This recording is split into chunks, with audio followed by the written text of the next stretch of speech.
ইউনূস সাহেবকে আপনি যত কথা বলবেন এই কান্দা শুনবে, এই কান্দা শুনবে, সে যা চাবে সেটি হবে। এই যে হবে, আর দলগুলো কি, দলগুলো ভেড়ার পালের মতো যে তার কথা শুনে বোঝে, আসছে, আসার পরে কি কয়, কি পেলাম, ওই যে এক কাপ চা পাইছে, এই যথেষ্ট।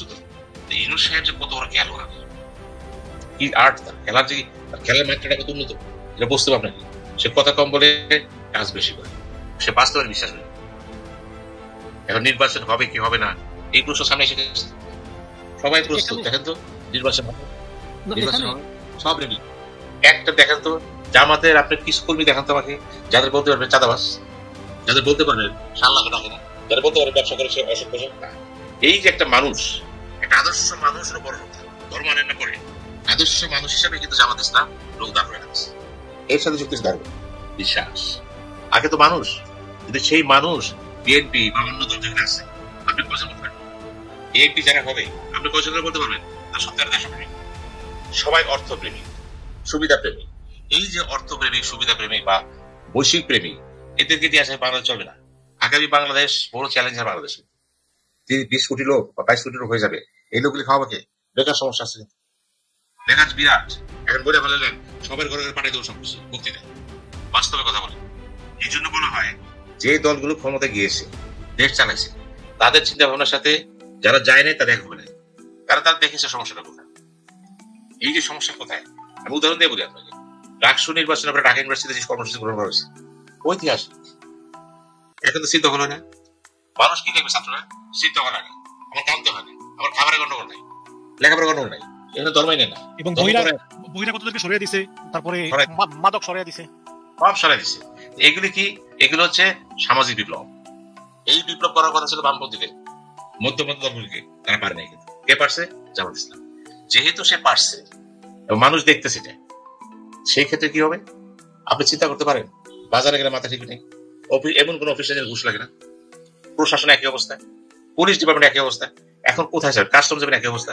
আমি তো জোর দিয়ে বলি, যদি শুধু ঘুষটা বন্ধ হয়ে যেত, দুর্নীতিটা বন্ধ হয়ে যেত, এই দেশের সাহায্য দরকার ছিল না, আমরা সাহায্য দিতে পারতাম। আমাদের যে বাজেটটা হয়, বাজারের চেয়ে 2-3 গুণ বাজার দিতে পারতাম।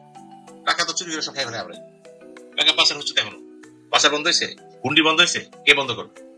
এক্স করতো, এখন ওয়াই করতেছে, হুন্ডি ব্যবসা চলবে। কিন্তু এই যে রিজার্ভ আসতেছে, রিজার্ভ হিসেবে বেশি টাকা আসতেছে হুন্ডিতে, আপনার ফরেন কারেন্সি তো যা বাড়তেছে, বেশি বাড়তে পারতো। আবার কত হচ্ছে বিনিয়োগ কত হিসাব, একটা দেশের শিল্প কত, একটা দেশ হিসাব করে একটা অংশ থাকবে তার বিনিয়োগ, একটা শেয়ার মার্কেট থাকবে, ক্যাপিটাল মার্কেট থাকবে, ব্যাংক থাকবে, বিভিন্ন সেক্টর মিলে হয় বিনিয়োগটা। আমাদের এখানে পুরো ব্যবসাটা কি ব্যাংক নির্ভরশীল। এই যে ব্যাংক নির্ভরশীল ব্যাংক নির্ভর বাউন্ডারি ব্যবসা, এটা হলো অন্যের একটা ব্যবসা করবেন আপনি, হয় নাকি? এই পরিবর্তনটা কে করবে? এগুলি দরকার। আজকে শুনলাম ইসলামী 5টা ব্যাংক নাকি মানে এগুলো শেয়ার বন্ধ করে দিছে, এবং যারা শেয়ারের মালিকানা তারা টাকা পাবেন না, সব তারা লস করবেন। আমি বলে দিই, না এটা ইসলামের ব্যাপার না, এটা হচ্ছে ব্যাংকগুলোর আর্থিক অবস্থা। এগুলি যখন লিকুইডেশন হয়ে গেছে, মার্চ করে ফেলেছে, ওগুলো অন্য অবস্থা, এগুলির সাথে ইসলামের সম্ভব নেই। এটা ব্যাংকিং সিস্টেম, আমাদের ব্যাংক গভর্নর ব্যাংকে এটা করা হয়েছে, এবং এই ব্যাংক করা হয়েছিল ইসলাম ইউজ করা হয়েছে, ইসলামের নাম দিয়ে বাতাল করা হয়েছে, জুচুরি করা হয়েছে, ইসলাম শুরু করা হয়েছে। এটা বিচার উচিত। আপনি ধর্ম মানবেন না, ঠিক আছে, ক্ষতি করবেন কেন? ক্ষতি করতে কে দিচ্ছে আপনি? এই যে ব্যাপারগুলো আছে, এগুলো এতগুলি ব্যাংক কেন করছে? বাংলাদেশে যতগুলি ব্যাংক হয়েছে, অনেক আগে কথা ছিল ভেসেল 1, 2, 3, অনেকগুলো ব্যাংক মার্চ করে দেয়, কিন্তু রাজনীতির কারণে হয়নি, আবার নতুন নতুন ব্যাংক হয়ে গেছে। এগুলি কিন্তু বিশৃঙ্খল অর্থের অংশ, তাই কেটায় রাজনীতিবিদরা, পলিটিক্যাল পার্টি, তাড়াতাড়ি আপনি তাদেরকে ধরে না।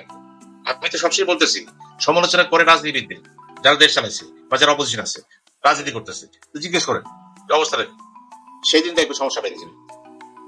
আমাদের অর্থনীতি কিন্তু ভালো position, money market, capital market ভালো পজিশনে নাই, কিন্তু এই যে নাই, এটা কেমনে কি করবেন? অনেক টাকা কিন্তু গভর্নমেন্টের চেক রিফিউজ হয়ে যাচ্ছে, এটা ভালো লক্ষণ না। কিন্তু আমি সেই জন্যই বললাম, আপনাদের নির্বাচনের কথা বলতেছেন, হ্যাঁ একটা নির্বাচন দরকার। এই পরিস্থিতি কিন্তু ডক্টর ইউনূস পাবে না। ডক্টর ইউনূসকে এত কিছু বলার পরেও একটা অ্যাডভাইজার এসে পরিবর্তন করে, অথর্ব কাজ করতে পারে না, কাজ বুঝে না, তারপর সেই আছে, কেন আছে জবাব নেই। এখানে আমি যদি একটু আওয়ামী লীগের বিষয়ে আসি, সেখানে সাবেক পলাতক শিক্ষামন্ত্রী মহিবুল হাসান নওফেল তিনি ইউএনডিপির কাছে চিঠি পাঠিয়েছেন যে বাংলাদেশে এই নির্বাচন অন্তর্ভুক্তিও নয়, বিশ্বাসযোগ্য নয়, কাজে আপনারা নির্বাচনের সহযোগিতা থেকে আপনারা সরে আসেন।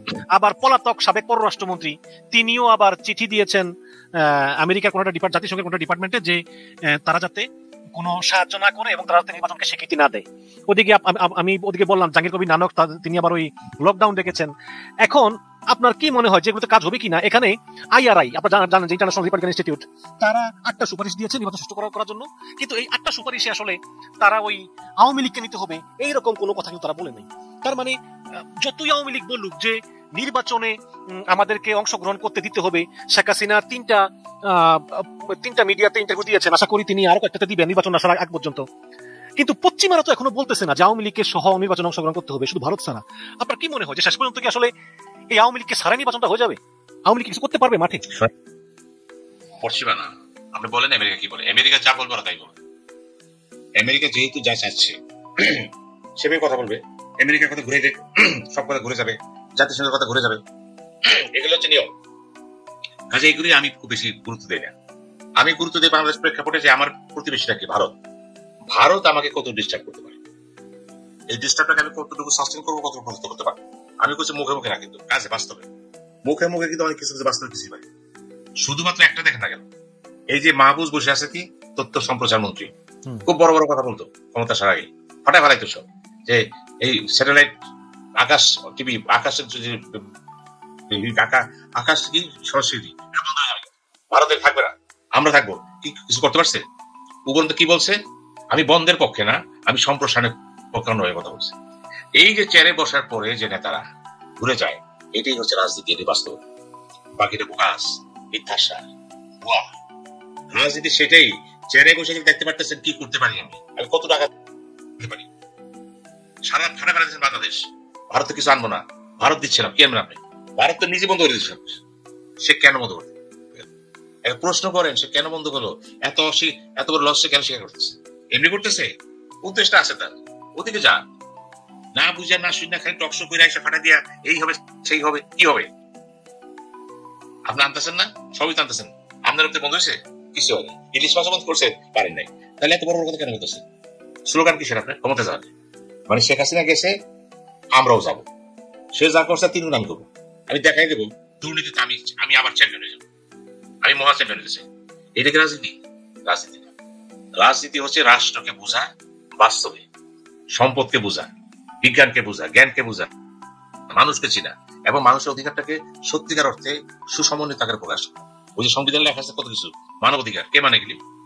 মুখোশ কথাবার্তা, যে বলে সেও মানে না। এই প্রসঙ্গে বলছিলাম আমি, আমাদের প্রধান বাধাটা হচ্ছে আমরা মানুষ হতে পারিনি। আমাদের পরিবারগুলি মানুষ নেই।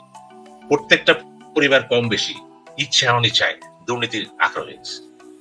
আমাদের পারিবারিক ভাবে ঘৃণা আসে নাই, কিন্তু আমরা বাপকে বলতে পারি নাই ঘুষ খাও কেন, অন্যায় করো কেন, চোরাচালানি করো কেন, করি নাই। বরঞ্চ বাপকে বলছি আমার বাপ ভালো হয়, অনেক বড় হয়ে গেছে। এই যে পারিবারিক শিক্ষা, পারিবারিক ইন্সপিরেশনটা সম্পূর্ণভাবে এটা মানবতা বিরোধী।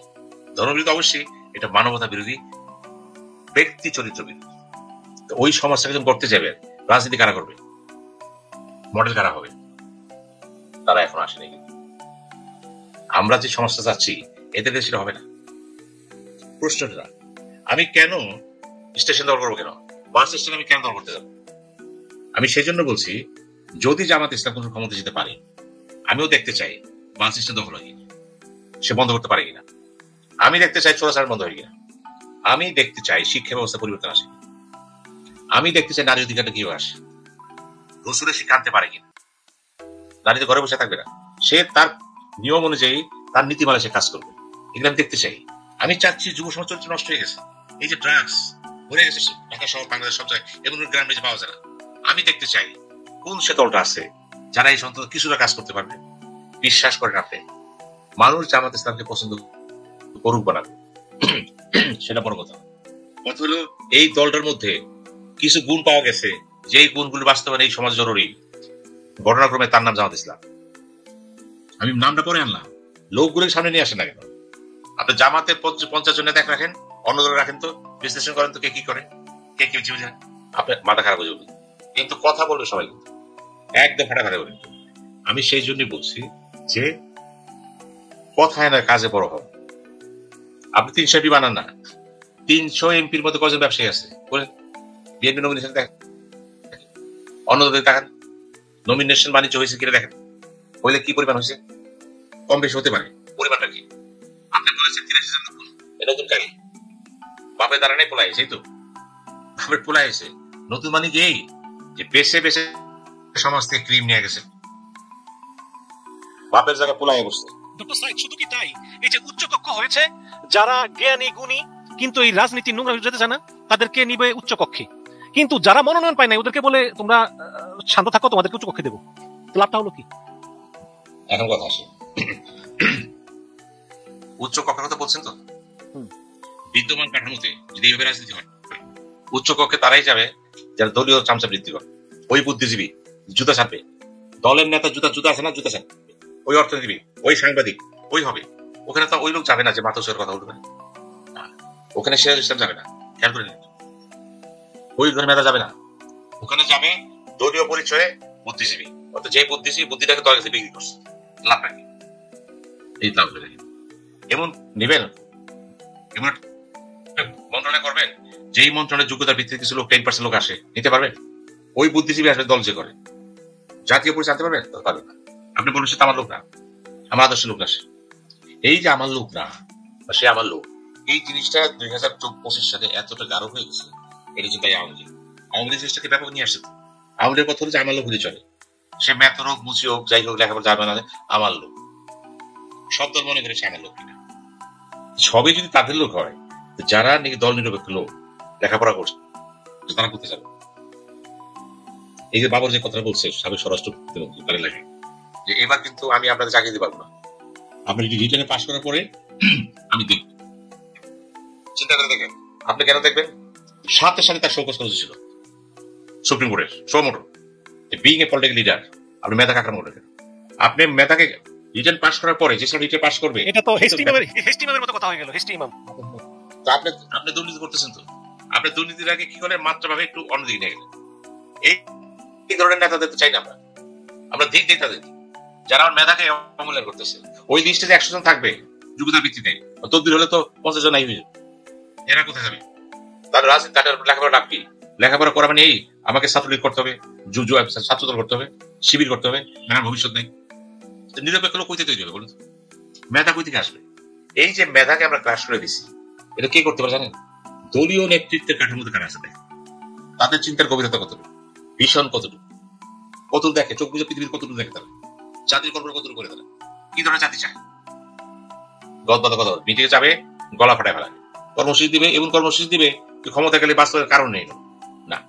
আপনাকে বুঝতে হবে যে বাংলাদেশে 20 কোটি লোক, সীমিত সম্পদ, এখনো সমুদ্র সম্পদ আহরণ করার ব্যাপার আছে, তার সাথে কি করবে দেখার ব্যাপার আছে, এখনো সমুদ্র বন্দর রুটিটা হয়নি, আপনার অনেক কাজ আছে। শুধু সম্পদ ব্যবহার শুধু না, একমাত্র সমুদ্র সম্পদ, খনিজ সম্পদ আহরণের ব্যাপার আছে। কোন দেশের সাথে কিভাবে করবেন? আপনার যোগাযোগ ব্যবস্থা এখনো কিন্তু সেভাবে আসে নাই, কিছু ডেভেলপমেন্ট হয়েছে, হবে। এই যে কম্প্রিহেন্সিভ প্ল্যানটা, যেটা হচ্ছে sustainable development, comprehensive sustainable development, এটা করতে পারবেন না। ওই যে মন্ত্রী যে হবে, এলাকা তার এলাকা উন্নয়ন হবে। এখন আমরা কি করতেছে, যে এলাকা তার এলাকা উন্নয়ন কাজ চলতেছে, কেন? প্যারিটি কোথায়, উন্নয়নের বন্টনটা কোথায়? এটা হবে না। আমরা দেখতে চাই যে আমাদের পারে কিনা, আমি কিন্তু বলছি পরীক্ষামূলক দেখতে চাই, তারপরে সম্ভব হয়নি, অথবা তিনি সূচনা করতে পারেন, কারণ তার ভিতরে আমরা কিছু গুণাবলী দেখতে পাচ্ছি যা অন্যের থেকে পার্থক্য করে, এবং তাকে মানুষও চিন্তা করা যায়। আমি ওই অ্যাঙ্গেলের কথা বলছি, আমি দলীয় অ্যাঙ্গেলে বলি নাই। যা আমাদের চরিত্র যদি আজকে বিএনপি থাকতো, কোনো কথা বলতাম না, চরিত্র কথা বলছি, আদর্শ কথা, শিক্ষার কথা বলছি। এই শিক্ষা যদি আজকে অন্য দলে থাকতো, কথা বলতে হতো, দেশ শোনার হয়ে যেত। কেন হচ্ছে না? এই দেশে দল চলে কেন? চিন্তা করেন, দল চলে কেমন, কোন ফান্ডে চলে? নেতা চলে কেমন, কোন ফান্ডে চলে? এই কথা আসতেছে কেন? এই জন্যই বললাম, একটা নেতা যদি ব্যবসা করে, ব্যবসাতে স্মাগলিং করে না। যদি ওই নেতা স্মাগলিং করে, জিনিসটা বেশি রাখে, সে কেন ক্ষমতা যাবে? সেই ভেবে সে তো ব্যবসা হয়ে গেছে। এখন এই সমাজটা একটা অবস্থা হয়েছে আপনার, এটা কি আপনি কোথাতে শুরু করবেন, কোথায় শেষ করবেন? জবাব নেই, সব গোজামি দেবে। এই গোজামি দিয়ে কি হবে? আপনি ক্যাবিনেট করলেন, ভালো কথা, আপনি ক্যাবিনেট বিএনপি ক্ষমতা গেল, ওই ববি হাসান করলো, আন্দালিফে করলো, জুনায়েদে করলো, সাকিরে করলো, রুরুরে করলো, মান্না বেরে করলো, লাভ কি? এরা কি দেশটা চালাতে পারবে সেভাবে? কাঠামোটা তো আপনার কাঠামোতে দুর্নীতি করে আমলা রয়েছে, সেই দুর্নীতি করে আমলা, সেই আইনজীবীদের একটা অংশ। আপনি কোর্টে জানতে কি অবস্থা? কোর্টে কি বিচার বিক্রি হয়? কি করবে? নিম্ন আদালতের অবস্থা খারাপ তো। মিথ্যা মামলা হচ্ছে, ওই মিথ্যা মামলা তৈরি করতেছে কে? জিআর মামলা। জিআর মামলা তো সাংঘাতিক মামলা, এটা পুলিশ করে কিন্তু রাষ্ট্রপক্ষে। এখন এই জিআর মামলা কেমনে হয়? আপনি এফআইআর করবেন তো, ওটা তদন্ত হবে, তারপর মামলা হবে। এখন তদন্ত নাই, মামলা জিআর হয়ে গেল, ওসি সাহেব মনে করছেন হয়ে গেছে, আগাইছেন না পিছিয়েছেন। আবার এই মামলা ফাইট দিতেছে কারা? আইনজীবীরা। আমি বলছি সততা শুরু করবে কোন যেতে হবে? আইনের ক্ষেত্রে, ধর্মের ক্ষেত্রে, শিক্ষার ক্ষেত্রে, পরিবারের ক্ষেত্রে কোথায়? সম্পদ আহরণের ক্ষেত্রে কোথায়? এই যে ব্যাংকের কথা বলতেছেন, এত ব্যাংক দরকার আছে আপনার? তখন ধরুন বেকার সমস্যা, আর গুলি বাড়ি বেকার সমস্যা। আপনার কিসের বেকার সমস্যা থাকবে? এটা তাহলে ব্যাংক করবেন নাকি আপনি? এতগুলি ব্যাংক কেন করতে গেছেন? এত ইন্স্যুরেন্স কোম্পানি কেন করছেন? কত পার্সেন্ট লোক ইন্স্যুরেন্স টাকা পায় হিসাব করছেন? কে দেখবে? গেলে মন্ত্রী ফোন করে দিব, ঠিক আছে। এই যে মন্ত্রী ফোন করে দেয়, এমপি ফোন করে, বা প্রভাবশালী আমলারা ফোন করে, কেন করে? তদবির জেনে রাখেন দুই প্রকার, পজিটিভ তদবির, নেগেটিভ তদবির। একটা ছেলে রেজাল্ট করছে ভালো, আরেকটা খারাপ রেজাল্ট করছে। এখন ইউনিভার্সিটিতে মনে করেন টিচার নেবেন, আপনি তদবির করবেন? ভালো ছেলের জন্য বলেন আমি তদবির করলাম, এটা পজিটিভ তদবির। নেগেটিভ হলো ভালো বাদে খারাপ করছে। আমরা কিন্তু প্রতিনিয়ত নেগেটিভ তদবির করতেছি, পজিটিভ করতেছি না। পজিটিভ তদবির হচ্ছে সমাজের সবচেয়ে সম্পদ। আমি তদবির বিশ্বাসী কোনটা? পজিটিভ তদবির, যাতে তার মূল্যায়ন হয়, তার মেধার মূল্যায়ন হয়, লেখার মূল্যায়ন। আমরা করতেছি ওই যে কার ছেলে, কার বাপ, কার মেয়ে, একই অবস্থা। এই ধরনের দিক মানে জগা খিচুড়ি সমাজ ব্যবস্থাপনা আপনি কি করবেন? সারাদিন যখন আমরা বাইরে যাই, যেখানেই দেখি তো কোথাও নিয়ম বলতে কিছু নাই, টাকা আছে সমাজ, টাকা নেই কিছু নাই। আপনি কি করবেন? আপনি কত পুলিশ ঠিক করবেন? আপনি জানেন পুলিশ ডিপার্টমেন্টে একটা সমস্যা, একটা পুলিশ ডিপার্টমেন্টে যারা এসআই, একটা বিরাট অংশ হচ্ছে কনস্টেবলদের প্রমোশন পায় না, এসআই হইতেছে, কনস্টেবল এসআই হইতেছে। এখন ওই কনস্টেবল হয়তো কর্মক্ষেত্রে দক্ষতা আছে, মেধা তো নেই। এসআই মানে একটা রিপোর্ট দিবে, ইনকোয়ারি করবে, অনেক লেখাপড়া প্রয়োজন আছে। আমি দেখেছি যে অবস্থা দাঁড়াইছে দেশের মধ্যে, কনস্টেবলের হাতে যখন বড় বড় কেস করতেছে সে তো খুশি, আর যারা সরাসরি এসে হইতেছে ডিগ্রি কম পক্ষে মাস্টার্স। আমি তো সাদা পুলিশ পড়াই, আমি তো হাজার ছাত্র তৈরি করেছি, আমি দেখেছি এদের মেধা। আর যারা কনস্টেবলতে প্রমোশন পাইছে এদের মেধা একটা, এদের দক্ষতা বেশি, এরা জানে বেশি, অভিজ্ঞতা আছে। অভিজ্ঞতা নাকি পজিটিভ নেগেটিভ? নেগেটিভ অভিজ্ঞতা। কিভাবে পয়সা কামাতে হবে ব্যস্ত একটা বিরাট অংশ, সবাই না, একটা অংশ বলছে। এই ক্ষেত্রে কি হবে? আপনি পুলিশ ঠিক করবেন, কি ঠিক করবেন? আপনি থানা ঠিক করেন না, একটা থানার দিকে তাকান, মডেল হিসেবে তাকান। আমি সব নেতাকে বলছি আপনি একটা তাকে বলেন এই থানায় কতজন অফিসার আছে? ওসি একজন আছে, তদন্ত একজন আছে, ইন্সপেক্টর আছে দুজন, বাকি সব SI, senior SI, junior SI, constable. এখন দেখেন তো কয়জন এসআই এর হাতে কি ধরনের কেস যাচ্ছে, ইনভেস্টিগেশন হচ্ছে, ইনকোয়ারি হচ্ছে, তারা করতে পারবে কিনা, সে মেধা আছে কিনা? আপনি গত কেস দিয়ে দাও, বন্ধ করো। সমস্যা তো এখানেই, নাগরিক অধিকার এখানে মেটে পাই দিতেছে, নাগরিক অধিকারটা এখানে পাই দিতেছে।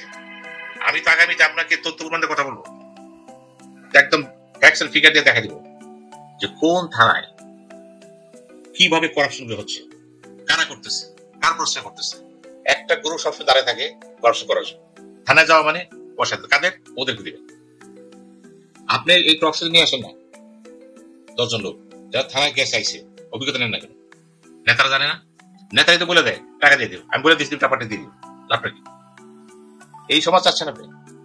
এই জন্যই বলছিলাম আদর্শিক পরিবার, আদর্শিক ব্যক্তি ছাড়া, আদর্শিক দল ছাড়া যত নির্বাচন করে সব নির্বাচন ফলাফল একই, ওই বিশ্বাস থাকলে পরে লাভ হবে না।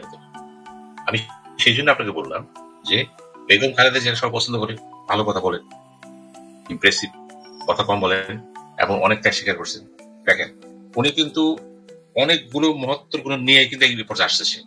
আজকে কেন এনসিপি বলতেছে যে আমরা সব জায়গায় নমিনেশন দেবো, 3টা সিটি দেবো, যেখানে বেগম জিয়া ইলেকশন হবে। রেসপেক্ট টু হার, এই যে সম্মানটা সে দিল, এটা সবাই পায় না। আমি সেই জন্যই বললাম কেন বেগম জিয়া, আমরা তো একাধিক বেগম জিয়া চাচ্ছি, একাধিক জিয়া রহমান চাচ্ছি। তারা সম্মান দিচ্ছে এই কারণে, তারা আসলে বিএনপির কাছ থেকে 20টা আসন চায় এবং 3টা মন্ত্রিত্ব চায়, শুনলাম আমি প্রথম আলোতে লিখছি। আপনি বললেন আজকে তার প্রতিবাদ করছে, আজকে বলছে আমরা 300 আসন যাবো, আমরা কোন দল মিশবো না। আজকে বলছে এই কথা উত্তর দিয়ে দিচ্ছে, প্রথম আলো আসছিল, আজকে উত্তর দিচ্ছে তার। আর প্রশ্ন হলো যে মনে করেন আপনার কথা ঠিক, যে কোনো কারণে হোক না কেন একটা সিম্পল তৈরি, একটা সিস্টেম তৈরি হচ্ছে দেখেন যে আমরা পারি দিতে পারি, জ্ঞানী গুণী রোজে দাঁড়ায়। এই যে ইংল্যান্ডে দেখো কি স্পিকার নির্বাচন করলে সেখানে কেউ নমিনেশন নেন, আর আমার দেশে স্পিকারের কোনো গুরুত্বই নাই। সে যেটি স্পিকার তাদের সম্মান আছে বিশেষ করে। এইগুলি কেন হলো? এই মূল্যবোধ কে সৃষ্টি করলো? স্ট্যান্ডিং কমিটিগুলি আছে, এই যে স্ট্যান্ডিং কমিটি করছেন কেন করছেন? ভবিষ্যতে কি করবেন? পররাষ্ট্র মন্ত্রণালয়ের অ্যাম্বাসেডর নিয়োগ করে শুনছেন কোন স্ট্যান্ডিং কমিটি এসে দাঁড়াইছে, যারা খুশি করে দিলেন। এই যে করে দিলেন ওয়াজডককে, ডিফেন্স মিনিস্ট্রি, সেনাবাহিনী চিফ হচ্ছে, জানে এই স্ট্যান্ডিং কমিটি কেমনে জানবে? কাজেই আপনার হাতে কিন্তু সবকিছু। একটা গভর্নমেন্ট ইচ্ছা করলে যদি এখানে ঠিকঠাক করতে পারে, যেমন একটা কাজ করছে তো স্ট্যান্ডিং চেয়ারম্যান করছে আদার দ্যান মিনিস্টার, ভালো উদ্যোগ এটা, প্রশংসা করে। এইভাবে যদি আসে স্ট্যান্ডিং ক্ষমতা বাড়ায় দেন, ক্ষমতা বাড়ান পাবলিক অ্যাকাউন্টস কমিটি, মারাত্মক ক্ষমতা। যে অম্বুডসম্যানের কথা বলছিলেন করেন না কেন? আমি বলছি গণতন্ত্র তো মুখের কথা না, প্রত্যেকটা জায়গায় প্রমাণ করতে হবে। এখানে লোকহুল আছে আমি দেখা দিলাম, সেগুলি না করে যদি আমি ইলেকশন চাই, ভোট চাই, ক্ষমতা চাই, বন্টন করি, আপনি হুইপ কাতে করেন। হুইপ মানি জারি দিতে পারলেন না, তাহলে একটা দিয়ে দিলেন, এটা তাই খুব মর্যাদাপূর্ণ জায়গা একটা, কিন্তু সেই এমপিদের একটা অংশের কন্ট্রোল করেছে। আমাদের এসে না হতাশ চিফ হুইপ, এটা না। আমি বলছি প্রত্যেকটা স্টেটের চেয়ারম্যান বহুত পাওয়ারফুল দেন মিনিস্টার, যদি সত্যিকার অর্থে সেটাকে ওয়ার্ক করাতে পারে। উদাহরণস্বরূপ বলি আমি আপনাকে, এই যে মনে করেন আপনার ক্যাবিনেট সেক্রেটারি কি হবে, গুরুত্বপূর্ণ পদ, পিএসসি চেয়ারম্যান কি হবে, কতগুলি পদ আছে কমিশনের ভিতরে যায়, সেগুলি যাচাই বাছাই করতে হবে। আমি ফেভার করবো না। সবচেয়ে বড় কথা হলো পররাষ্ট্রমন্ত্রী যেটা হবে নিয়োগ দিতে পারেন, দেন ছেড়ে দেন, স্ট্যান্ডিং কমিটি ছেড়ে দেন, সব মন্ত্রী ছেড়ে দেন না। অনেক মন্ত্রী দেখবেন হুমড়ি খেয়ে পড়ে গেছে, জানি না মন্ত্রণালয় গেছে।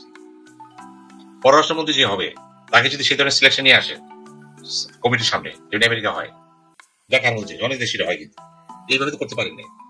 আমি বলছি যে আপনার কথার সাথে কাজের মিলে দেশটা যেভাবে চললে ভালো হয় সেটা তাই তো। আপনি আসেন, আপনার পকেট কেটে বাড়ি হবে, দল কেমনে বাড়ি হবে, আপনি কেউ নাম ফাটাবেন। জীবদ্দশায় যারা অমর হতে চায় সেটা বাংলাদেশ, জীবদ্দশায় অমর হতে চায় নেতারা, আর যারা নেতা তারা মরে অমর হতে চায়। পার্থক্য এটি। এই যে বললেন সুভাষ, আমি বলছি সুভাষ, নেহরুর কথা বলতেছে। অনেক নেতা তো আছে শ্রদ্ধির কথা বলেন, শেরবাংলার কথা বলেন, কেন বলতেছি? তাদের কর্মকাণ্ডের ভিতর দিয়ে এমন কিছু কাজ করেছেন আমরা স্মরণ করতেছি। জিয়াউর রহমানের কথা বলেন না কেন? করছেন তো। ইভেন দিয়ে বঙ্গবন্ধু শেখ মুজিবের কথা বলেন না কেন? সে তার প্রেক্ষাপটে যেটা করে গেছে ভালো কাজ সে করছে, আপনি প্রশ্ন করেন।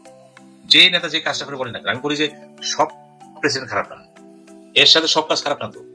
এর সাথে রাষ্ট্রধর্ম সেই করে গেছে ইসলাম, বাতিল করতে পারছে। উপজেলা কে করছে? মুক্তিযুদ্ধ শেষ, মুক্তিযোদ্ধাদের সবচেয়ে বেশি কাজ করছে এরশাদ। মুক্তিযোদ্ধা শেরশাদ কে বলছেন? এরশাদ। তো উনি যেমন কিছু নেগেটিভ কাজ করছে, পজিটিভ কাজ তো করেছে। এই মূল্যায়নটা কে করবে? দল। কোন দল স্বীকার করবে না, কোন দল স্বীকার করবে না অন্য দলে ভালো লোক আছে। এই শিক্ষাটা কে দিচ্ছে? ওই দলগুলোকে আবার আপনি পুনর্গঠন করেন চিন্তা ভাবনার ক্ষেত্রে। কোন একটা দলে ট্রেনিং স্কুল নাই, কোন পার্টি নেই, শিক্ষার কোর্স নাই, সব দল যার যেমন চলতেছে, কেমনি চলবে?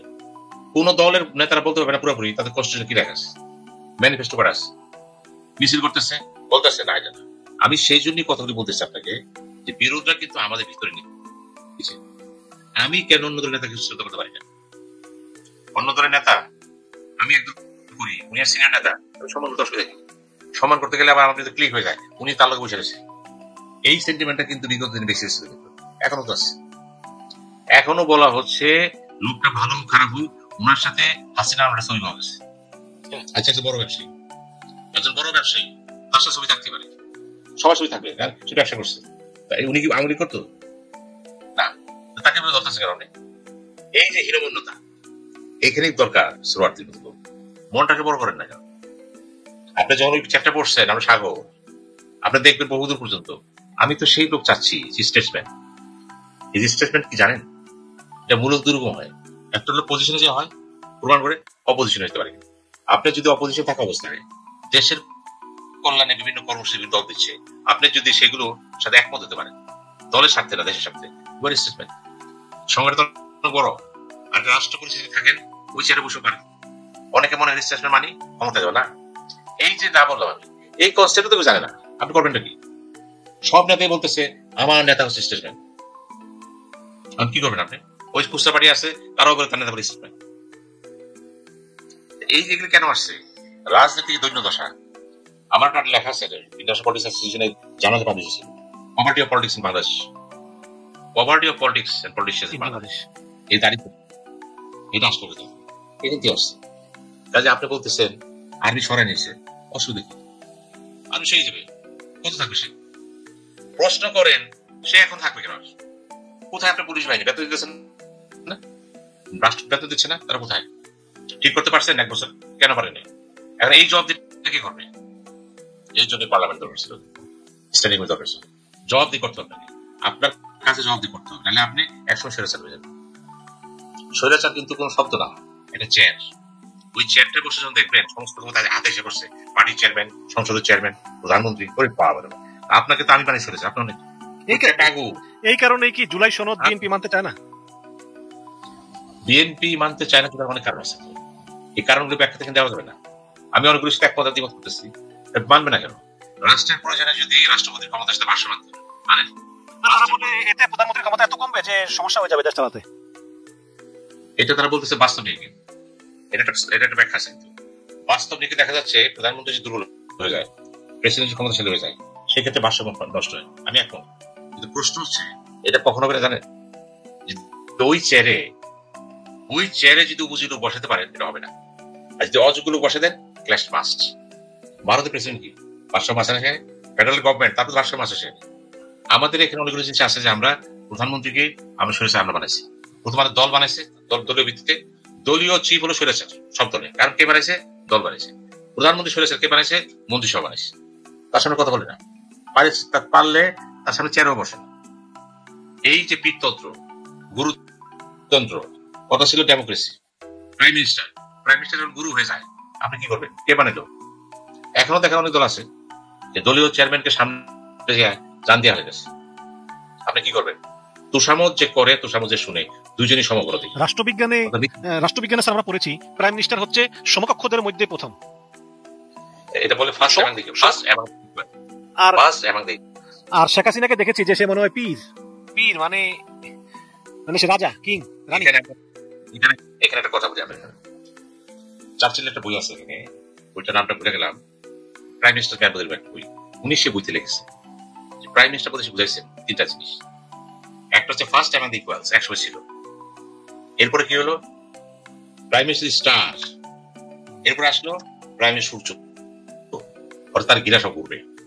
এই সময়ের প্রেক্ষাপটে উনি সূর্য হয়ে গেলেন। প্রথম ছিলেন অনেকের মধ্যে একজন, তারপরে স্টার, তারপর সূর্য। চার্চিলের বই, বিখ্যাত বই ভিতরে সেইখানে উল্লেখ করছেন। এইগুলো খেয়াল রাখতে হবে। পরিবেশ পরিস্থিতির সময় কিন্তু সবসময় একরকম থাকে নাই। আপনি যে পরিবারের গার্জিয়ান, খেয়াল করবেন, আপনি একটা অফিস চালান, আপনি কিন্তু এমনি কিছু চেয়ারে বসার কারণে আপনি স্বতঃস্ফূর্ত কিছু পাচ্ছেন, আপনার ক্ষমতার কারণে কিছু পাচ্ছেন না। আপনি যদি সেটা মিসইউজ করেন বা আপনার ঘৃণা কিছু চাপচা দাঁড়া যায়, ওরা কিছু নেই। মানুষ তো বেসিক্যালি দুর্বল চিত্তের, যে পবিত্র পুরাণ বলছে দুর্বল চিত্তের, দুর্বল বডি নিয়ে আসছে সে। কারণ একটা চিপ দিতে ব্যথা হয়েছে, হাত দেখলে ব্যথা হয়ে যায়। মানুষ তো না, সার্বিক না তো সে। মানুষের জন্ম হয়েছে দুর্বল হয়েছে, ফিজিক্যালি মেন্টালি দুটোই। পরনে নির্ভরশীল তো, কান না বসে পড়ে হয়ে যায়। এই যে মানুষটা সৃষ্টি করছে, এই মানুষটাকে যখন আর কর্ম করতে চাইবেন, ওই দিতে হবে। আমি সেই জন্য বলছি, যখন বলা হচ্ছে তারেক জিয়ার জন্য কি নেবেন, বুলেট গাড়ি লাগবে, খেয়াল করবেন, খুব মারাত্মক কথা। কিন্তু এই গাড়িটা কে পায়? সাধারণত রাষ্ট্রপতি, প্রধানমন্ত্রী, ভিআইপি বা বিদেশে যদি কোনো দূতাবাস থাকে, ওই আমাদের জাতিসংঘের আছে বিভিন্ন জায়গায় পেতে পারে, বিভিন্ন কারণে পায়। কিন্তু রাজনৈতিক নেতারা যখন প্রশ্ন দাঁড়ায় যে তার এই বুলেট দরকার হবে কেন? বিএনপি হচ্ছে এই মুহূর্তে বৃহত্তম দল, জনপ্রিয় দল, রাষ্ট্র। সেই দলের চিফের নিরাপত্তা একটু কোথাও ভিন্ন হবে। এবং এই বুলেট প্রুফ গাড়িটা নিরাপত্তা পাবেন? রাজীব গান্ধী পাইছিল, ইন্দিরা গান্ধী পাইছিল, পাকিস্তান অনেকেই তো পায় নাই, শেখ মুজিব পাইছিল, পায় নাই। যেহেতু এই জন্য টনি ব্লেয়ার ভালো কথা বলছে, what is importance of bodyguard. উনি বলছেন একটা ইম্পর্টেন্স অবশ্যই আছে, সেটা হলো সাক্ষী দরকার আছে মারা যাওয়ার পরে। চিন্তা করবেন, এখন যদি কেউ মনে করে যদি তাকে মারতে চায়, 100টা পথ আছে। রাশিয়ার পুতিন লাভালিনের মারা নেই, শেষ জেলে মারা গেল। আপনি বুঝতে হবে মারার 100টা পথ আছে, কিন্তু সেই পথগুলো তো সে নেতা নিজে ঠিক করবে, কেমনি প্রশ্ন দিবে। এখন সে যদি এসে বুলেট প্রুফ চলাফেরা শুরু করে সে চেয়ারম্যান জনগণে বিচ্ছিন্ন হয়ে গেলেন। যে কারণে শেখ হাসিনা বিচ্ছিন্ন ছিলেন এসএস ফোর্সের জন্য, উনিও বিচ্ছিন্ন হয়ে গেলেন। কারণ সব কথা বলবে না, কথা বলতে কে ঘিরে ফেলে সবাই। এই যে ঘিরা ফেলালো তাকে, এটা কে তৈরি করলো? আমি এই জন্য বললাম মৃত্যুর ঝুঁকি সবারই আছে।